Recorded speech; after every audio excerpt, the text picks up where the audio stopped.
వికారాబాద్ జిల్లా పరిగి మున్సిపల్ పరిధిలో మంత్రి వివేక్ వెంకటస్వామి పర్యటించారు. ఇక సర్కిల్ గ్రామంలో నస్కల్ గ్రామంలో 45 కోట్లతో అధునాతన సాంకేతిక కేంద్రం నూతన భవనాన్ని శంకుస్థాపన చేశారు. 4,000 కోట్లతో టాటా వారి ఆధ్వర్యంలో నిర్మాణం చేపట్టారు.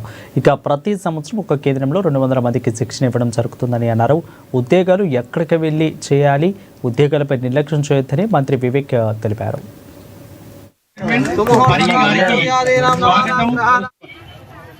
శ్రీ భూమన్న గారి పరశురామ్ రెడ్డి గారికి నస్కల్ గ్రామానికి విచ్చేసినటువంటి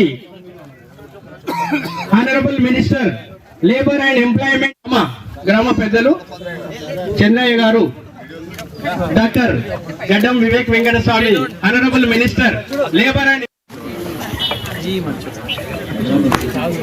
ఒక రైల్వే లైన్ వికారాబాద్ నుంచి స్టేషన్ ఇక్కడనే ఇదే విలేజ్ లో Naskal railway station, next Parigi railway station, తర్వాత కొడంగల్, నారాయణపేట్, మక్తల్ వరకు రైల్వే లైన్. కమిటీ చైర్మన్ గారికి